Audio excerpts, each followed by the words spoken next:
Today I'm going to be talking a bit about acceptance, a topic I cover a fair bit on this channel. And I'm going to talk about it in relation to days where it feels like everything goes wrong. And that is important because when you've got OCD, it can feel like everything is going wrong. You're stressed, you're anxious, you can't think correctly, then you input the wrong thing in maybe in some app or something you're using for work or whatever, and then that causes a problem, then you get stressed and you fall out with your colleague or whatever, and all these different things can happen in a series of events. Now, I had a bit of one of those days in the sense that I was in a taxi today, and then there was an accident in the road, so then I was late to the next thing I was going to, and then my key broke, and then all different factors that lead a sequence of events like that. And when you're having days like that, which do happen, you have to think, well, what can I do in this situation? I can only make one decision at a time as a human and do the best I can. But I've also got to accept that life is uncertain and these kind of things can happen. One series of events can lead to the next thing and the next thing and the next thing. And that's what happens in life. And it's very important to be aware of that because, for example, if you have an injury, you've injured your arm or something like that, what then happens is when you've got an injured arm, you then find it difficult to do the next task that you're only using one arm for. So then that makes things difficult. Then you get frustrated and then you compound that by the beliefs you have about the next thing. Oh, if only I hadn't injured my arm. Oh, if only the arm wasn't this bad. Oh, if only that thing hadn't happened. And then it compounds and compounds. So you want to sit and think, okay, I can make one decision at a time. This is uncomfortable at the moment, but it won't be like this forever.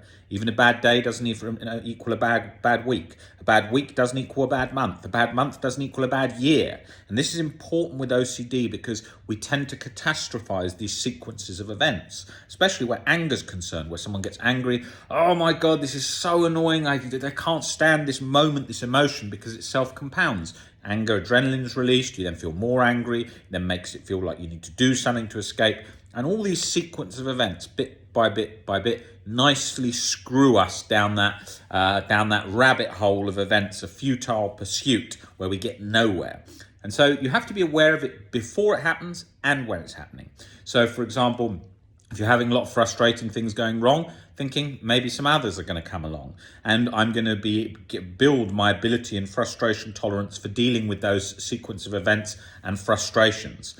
And as you take that attitude, you get yourself into a much better mindset for dealing with obstacles in life. And dealing with obstacles in life is key because that's what life is made up of, tons of obstacles. And it helps us build our low frustration tolerance, which is great for facing adversity.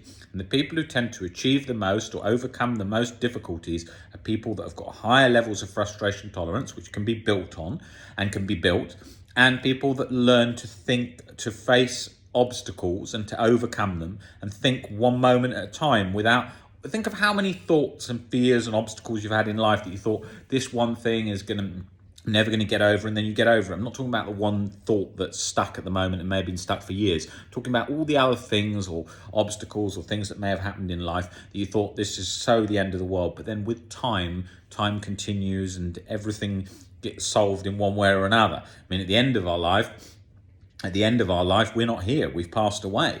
So, then every situation that we've seen in our life, or maybe a war, maybe a horrible economic situation, anything, it all fades in the end with all of us passing away and the next humans coming along. So nothing is forever in that sense.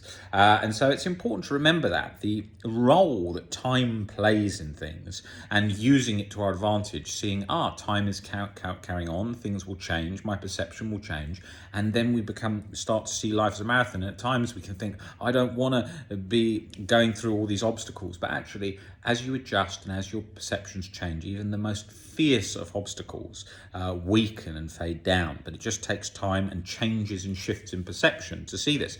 And shifts in perception happen like layers of an onion. They gradually come off and you don't even notice them changing until you start to see things different. And your future self is thanking you now for being here and for learning and putting in this work today, for the improvements that you can make now for a better future. So think about those points, take those points on board, because they're very helpful when you're facing all types of adversities in life.